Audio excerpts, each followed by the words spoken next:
Bienvenue dans notre exploration approfondie. L'objectif est toujours le même. On prend une pile de sources, des articles, des notes minutieuses, et on en extrait les pépites de connaissances les plus importantes. C'est le raccourci idéal pour s'informer, avec des faits surprenants et une approche vraiment captivante. Exactement. Et aujourd'hui, notre plongée nous emmène sur les traces d'une figure historique monumentale. Mais attention, on va pas parler du vieux sage de l'électricité, l'icône figée que tout le monde connaît. Non, pas du tout. Notre sujet, c'est la jeunesse et les toutes premières années de carrière de Thomas Alva Edison. Pour ça, on s'appuie sur des extraits super riches de la biographie de 1910, Edison, His Life and Inventions. Un texte rédigé par Dyer et Martin avec la collaboration d'Edison lui-même. C'est une source en or. C'est clair. L'idée, c'est vraiment d'aller gratter sous le vernis du mythe. On va découvrir l'adolescent rebelle, curieux à l'excès et parfois carrément dangereux pour son entourage. Un gamin qui a grandi en même temps que la technologie moderne. Et pour saisir l'essence de ce personnage, il faut absolument comprendre le monde dans lequel il atterrit. Nous sommes en 1847, l'année de sa naissance. Une sacrée année. Ah oui, c'est une époque de bascule totale, un moment de bouleversements colossaux. On a la guerre américano-mexicaine qui redessine d'immenses frontières, l'aube frénétique de la ruée vers l'or en Californie et des vagues de révolution qui secouent presque toute l'Europe. Le monde est en ébullition. Totalement. Mais sur le plan purement technologique, c'est là que ça devient crucial pour notre histoire. C'est une période charnière. On assiste au passage d'une électricité de laboratoire, qui n'était finalement qu'une curiosité basée sur l'électricité statique et la friction, à une énergie qu'on commence tout juste à domestiquer. Grâce à la pile de Volta. Ce fameux empilement de disques de cuivre et de zinc qui permettait enfin de produire un courant continu. Je suis toujours fasciné de voir à quel point ça a changé la donne. Exactement. La pile rend l'électricité continue et donc utile. Et la première grande application de ça, c'est l'essor du télégraphe. Mais il faut s'imaginer l'état de la technologie à l'époque. C'est pas le réseau ultra fiable d'aujourd'hui. Ah non, c'est le Far West. C'est ça, ce sont des fils de cuivre nus, super fragiles, qui cèdent à la moindre tempête. Les tentatives d'isolation sont presque comiques. On enduisait les fils de goudron ou de cire. Et ça a tiré les abeilles. Absolument toutes les abeilles de la région. C'est un monde technique balbutiant, très expérimental. D'accord. Décortiquons cela, parce qu'en parlant d'environnement tumultueux, j'ai été vraiment surpris par l'histoire familiale d'Edison. C'est pas du tout la petite famille tranquille. Oh que non. C'est une lignée de nomades incroyablement résilients. Un sang de rebelles et, fait plutôt amusant, de centenaires. Les origines remontent à des meuniers néerlandais. Son arrière-grand-père était banquier pendant la Révolution américaine du côté des Continentaux et il a vécu jusqu'à 104 ans. Une génétique robuste. C'est le moins qu'on puisse dire. Son fils, donc le grand-père d'Edison, était à l'inverse un loyaliste à la couronne britannique. Il a dû fuir vers le Canada après la guerre d'indépendance et il lui a tenu jusqu'à 102 ans. Il y a une véritable ironie géographique et politique là-dedans. Parce que la génération suivante, celle du père, Samuel Edison, va faire exactement le chemin inverse. Complètement fou. Samuel devient un insurgé politique au Canada dans les années 1830. Pour échapper à un exil forcé aux Bermudes suite à une rébellion ratée, il doit fuir. Il marche sur près de 300 km à travers des territoires sauvages pour atterrir à Milan, dans l'Ohio. Ce qui est fascinant ici, c'est l'environnement de cette ville de Milan. C'était pas un petit village endormi, c'était un port céréalier florissant. Une vraie plaque tournante. Voilà, un canal hyperactif reliait la ville au lac Erie. On parle de 600 chariots par jour, des dizaines de navires à voile, l'effervescence commerciale absolue. Mais, et c'est là que l'histoire rejoint la technologie, cette prospérité a été brutalement anéantie par l'arrivée du chemin de fer, qui a tout simplement contourné la ville. L'exemple parfait de la destruction créatrice. C'est ça, une technologie remplace une autre, des économies s'effondrent pendant que d'autres naissent. Grandir au milieu de ce bouleversement a forcément marqué la vision du jeune Thomas. Et ce jeune Thomas, justement, c'était pas un enfant ordinaire. Les sources le décrivent comme fragile, avec une tête anormalement grande. Le médecin du village craignait même un problème cérébral. Mais le moment marquant, c'est son passage à l'école. Il y est resté 3 mois. 3 mois seul. L'instituteur a fini par le qualifier de « cerveau embrouillé ». Le fameux terme « adult » en anglais. Oui, voilà, sa mère, ancienne enseignante, est entrée dans une rage folle. Elle l'a retiré de l'école le jour même, pour l'éduquer à la maison. C'est un point d'inflexion majeur. Cette exclusion du système scolaire a probablement sauvé son génie. Au lieu d'être forcé dans un moule de mémorisation, il a été encouragé à explorer. À 12 ans, il s'attaquait déjà à Gibbon, aux essais de Hume et à Newton. Même s'il détestait les maths de Newton. Il les trouvait trop abstraits. Lui, il voulait comprendre la matière, le concret. Et cette obsession du concret donne des anecdotes dingues. On l'a retrouvé un jour accroupi dans une grange, en train de couver littéralement des œufs d'oie et de poule. Il voulait vérifier s'il pouvait remplacer la chaleur de l'animal. Mais ce besoin de comprendre s'accompagnait d'une certaine rudesse face à la réalité. Oui, il y a cet événement très sombre. Il se baignait dans un ruisseau avec un ami, et l'ami a tragiquement coulé à pic. Le jeune Edison, au lieu d'appeler à l'aide, a attendu sur la berge pendant des heures, dans le noir, avant de rentrer chez lui, incapable d'en parler jusqu'à ce qu'on l'interroge en pleine nuit. C'est une psychologie très intériorisée. Absolument.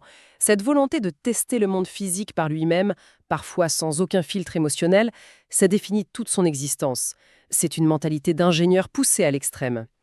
Et ça nous amène directement à examiner ses premiers emplois. D'ailleurs, les sources nous permettent de déconstruire une idée fausse très répandue. C'est ici que cela devient vraiment intéressant. Il faut briser ce mythe du garçon pauvre et miséreux qui travaillait pour sauver sa famille. Les documents sont formels. Sa famille vivait dans un grand domaine confortable avec un verger à Porturon. Il manquait de rien. Exactement. Alors, pourquoi devenir vendeur de journaux dans les trains à un si jeune âge ? Uniquement pour financer sa passion dévorante pour la chimie. Il voulait une indépendance financière totale pour acheter ses produits. Et le terme « expérience » est parfois un euphémisme avec lui. Son esprit scientifique, sans aucune supervision, le poussait à prendre des risques insensés. Il y a cette histoire désastreuse avec son ami Michael Gates. Ah oui, la poudre de Seydlitz. Edison s'était mis en tête que les gaz générés par ce laxatif effervescent pourraient, en grande quantité, permettre à un humain de léviter. Il a donc forcé son ami à en avaler une dose massive. Évidemment, le pauvre garçon ne s'est pas envolé, il s'est tordu de douleur sur le sol. Et la réaction d'Edison est incroyable. Sa mère l'a puni avec un fouet, mais dans ses notes, il ne remettait pas en cause sa théorie. Il disait que l'échec venait du manque de volonté de son ami. L'entêtement scientifique à l'état pur. Pour continuer, il a aménagé un labo dans la cave avec plus de 200 bouteilles étiquetées « poison », juste pour être sûr que personne n'y touche. Mais ça suffisait pas. Comme il passait de longues heures dans le train, il a eu une idée qui résume toute sa vision entrepreneuriale. Ne pas perdre une minute. Il a obtenu la permission de déplacer son laboratoire directement dans le fourgon à bagages du train. Un labo mobile sur des rails, au 19e siècle. Et en plus des journaux, il achetait des légumes et du beurre à la campagne pour les revendre en ville. Mieux encore, il a installé une presse à imprimer d'occasion dans ce même fourgon pour créer son journal, le Weekly Herald. C'est fou quand on y pense. Il l'écrivait, l'imprimait et le vendait à bord. C'est à ce moment-là qu'intervient la bataille de Shiloh, une démonstration d'intelligence commerciale brillante. Un vrai cas d'école. En avril 1862, pendant la guerre de sécession, les nouvelles de cette bataille très meurtrière arrivent. Edison, qui traînait dans les bureaux télégraphiques, voit passer les dépêches. Que fait-il ? Il demande à l'opérateur d'envoyer un message à toutes les gares pour annoncer l'arrivée de nouvelles cruciales, à afficher sur des tableaux à la craie. Il crée l'anticipation et ensuite il court au bureau du journal local. Il convainc l'éditeur de lui faire crédit pour 1000 exemplaires, une quantité astronomique. Et sur le trajet du retour, la magie opère. À la première gare, il vend ses journaux à 5 cents. À la gare suivante, face à la demande, il monte à 10 cents. Et à la dernière étape, la foule est tellement immense et désespérée d'avoir des nouvelles qu'il vend le reste à 25 cents pièces. Une petite fortune. Si on décortique ça, Edison a inventé un modèle économique révolutionnaire. Il a combiné la transmission rapide de l'information, via le télégraphe, avec la distribution physique d'un bien. Il a compris que l'information crée la demande et a ajusté ses prix en temps réel. C'est la mentalité ultra réactive des entrepreneurs d'aujourd'hui. Mais bon, un labo de chimie clandestin et une imprimerie dans un train brincaballant, ça devait mal finir. Un jour, le train a violemment tangué, un bâton de phosphore est tombé et s'est enflammé. En quelques secondes, le wagon a pris feu. La panique totale pour le personnel ferroviaire. C'est clair. Le contrôleur a éteint le feu de justesse, mais il l'a littéralement jeté Edison sur le quai à la station suivante, avec tout son matériel fracassé au sol. Fini la carrière de chimiste ferroviaire. Mais il rebondit avec le Paul Pry, une feuille de ragots locaux, jusqu'à ce qu'un lecteur furieux le jette tout habillé dans la rivière. Cette histoire de brutalité nous amène à un élément souvent mal compris, l'origine de sa surdité. Beaucoup de légendes disent que c'est une gifle du contrôleur lors de l'incendie du train. C'est faux, n'est-ce pas? Totalement. Le matériel source, basé sur les mots d'Edison, est formel. C'est arrivé lors d'un autre incident impliquant curieusement le même contrôleur. Edison essayait de grimper dans un wagon en marche, les bras chargés de journaux. Le contrôleur, pour l'aider, l'a attrapé par le seul endroit disponible, ses oreilles. Aïe! Il l'a hissé de toutes ses forces. Edison a senti quelque chose craquer violemment dans sa tête et son audition s'est détériorée à partir de là. Une blessure qui aurait anéanti n'importe qui. Sauf lui, il a transformé cette surdité en avantage compétitif, un filtre contre la distraction. Les bureaux télégraphiques de l'époque, c'était un chaos absolu, assourdissant. Sa surdité lui permettait de s'isoler naturellement et de se concentrer sur son propre instrument. Et sur le long terme, c'est ce handicap qui l'a forcé à perfectionner le volume du téléphone et du phonographe. Ses débuts avec le télégraphe sont d'ailleurs hilarants de débrouillardise. Avec un ami, ils ont utilisé du fil de poêle et des bouteilles en verre comme isolateurs. Et pour l'énergie, pas de batterie, ils ont frotté vigoureusement 2 gros chats de gouttière contre les fils pour générer de l'électricité statique. L'expérience féline n'a pas dû être très concluante. Ça s'est soldé par des griffures et des chats fuyant en hurlant. Il est vite passé aux vraies batteries. Et il utilisait le morse de façon astucieuse avec son père. Pour contourner l'heure du coucher fixée à 21h30, Edison transmettait les nouvelles mot par mot, super lentement. Son père, avide de politique, restait suspendu au décodage et l'autorisait à veiller jusqu'à minuit passé. Malin. Mais le vrai tournant, son entrée dans le monde professionnel, est digne d'un film. Il a aperçu le jeune fils du chef de gare qui jouait sur les voies, alors qu'un wagon en roue libre dévalait la pente. Edison a sprinté et a plongé pour arracher l'enfant juste avant l'impact.